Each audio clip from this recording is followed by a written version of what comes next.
میں یہ خیال کر رہا تھا کہ شاید جمعۃ الوداع پہ ادھر جانے کا مسئلہ سبب پیدا ہو جائے تو وہاں چلے جائیں، اس لیے اسی جمعے پہ بیان کر دوں۔ ایک یہ جمعہ ہے، دوسرا رمضان المبارک ہے، تیسرا ولادت علی کا دن ہے۔ مسلمان کا یہ ایمان ہے کہ اگر محمد کو مانتا ہے تو آل محمد کو بھی ماننا پڑے گا، کیونکہ آل محمد کو ماننا ہی محمد کو ماننا ہے صلی اللہ علیہ وسلم۔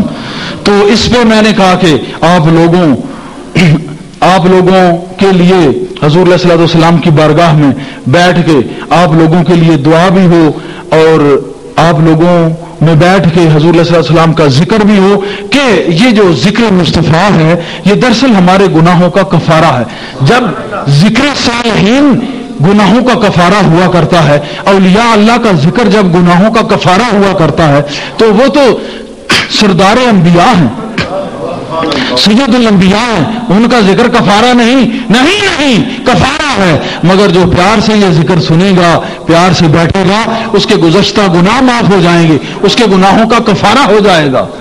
تو اس لیے مناسب سمجھا کہ اللہ پاک یہ سعادت اگر نصیب فرمائے اور حضور علیہ الصلوۃ والسلام کی نظر کرم ہو اور آقا کی بارگاہ میں یہ میرا بولنا بیٹھنا قبول ہو تو اسی بگڑی بن جائے گی، اس سے بڑی اور بات کیا ہے۔ علامہ صحابی نے ایک روایت کی ہے، علامہ مجھے ٹائم بتاتے جانا، علامہ صحابی نے ایک روایت کی ہے حضرت ابو ہریرہ رضی اللہ عنہ سے، حضور علیہ الصلوۃ والسلام کے بہت پیارے صحابی ہیں۔ سرکار وہ کہتے ہیں کہ سرکار نے فرمایا کہ جو شخص میری قبر کے پاس درود پڑھتا ہے میں اس کو سنتا ہوں۔ یہ بات تھوڑی سی قابل بحث ہوگی، اس پہ ذرا غور رکھنا، کچھ علمی بات بھی ہوتی ہے، آپ لوگوں کے لیے بہت ضروری ہے۔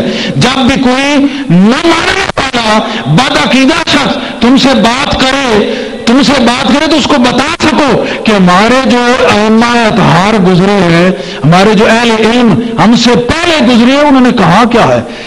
آج ایک شخص اٹھتا ہے کہتا ہے کہ میں آپ کو ایک اپنا مذہب اور مسلک بتا رہا ہوں، تو حیرت کی بات ہم اس کے پیچھے چل پڑے، کیوں؟ ہم نے تو اس کو پکڑنا ہے جو ہم سے پہلے گزرے ہیں، آج کو بتائے ہم نے نہیں ماننا۔ یہ بکواس ہو سکتا ہے، وہ اصل پاس ہو سکتی ہے بات۔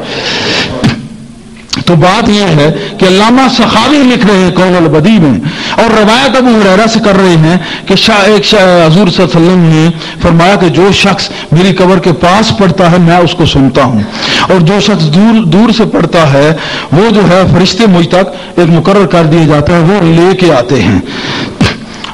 اور یہ بات حیران کن ہے، میں ابھی کہہ رہا تھا کہ جس نے کلمہ پڑھا وہ تو بڑا قریب ہے، اسی طرف میں آؤں گا انشاءاللہ، اسی طرح کہوں گا۔ اگر میں چاہوں تو اسی ایک حدیث میں ابھی کئی گھنٹے جو ہے وہ بات ہو سکتی ہے، لیکن انشاءاللہ تمام تر چیزوں کو بیان کرنے کی کوشش کروں گا اس وقت کے اندر۔ بات یہ ہے آگے چل کے یہ لکھنے والے کون ہیں یہ بھی سوچیں۔ مولانا زکریا صاحب شیخ الحدیث ہیں، اور یہ دیوبند کے بہت بڑے علماء میں سے ہوئے ہیں۔ فضائل درود شریف لکھ کے انہوں نے بہت بڑا کارنامہ انجام دیا ہے۔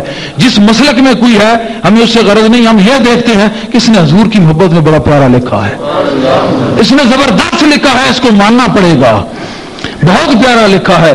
کوئی میں سمجھتا ہوں کہ کم ایسے لوگ میں بڑے بڑے محبت والے میں نے دیکھے ہیں، حضور صلی اللہ علیہ وسلم کی محبت میں بہت پیارا یہ لکھ گئے ہیں۔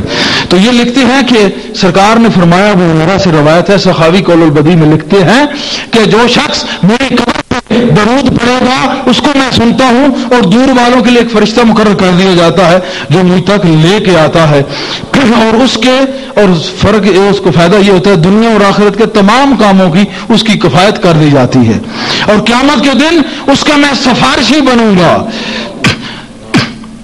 اب یہ مسئلہ ہے کہ آگے چل کے وہ مولانا زکریا صاحب لکھتے ہیں کہ اس کا جو ہے سفارشی بنوں گا یا گواہ بنوں گا، دو شکلیں آئیں، بات اسی طرف آئے گی کہ یا سفارشی بنوں گا یا گواہ بنوں گا۔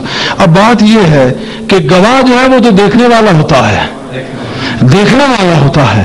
آگے چل کے سرکار نے پھر ایسا کیوں کیا، یہاں ہو تو میں سنوں گا وہاں سے پہنچایا جائے گا، اس کی بھی ایک وجہ ہے۔ اگر دل محبت سے خالی ہے تو پھر بات اور ہے، اگر دل میں محبت ہے تو پھر بات اور ہے۔ یہاں تخصیص ہے، مولوی لوگ رونے میں پڑ جاتے ہیں، یہاں بات اور ہے۔ محبت والوں کی بات اور ہے، عام بندے کی بات اور ہے۔ اللہ پاک کہتا ہے نا فضلتکم بعضا علی بعض، ارے میں تم میں سے بعض لوگ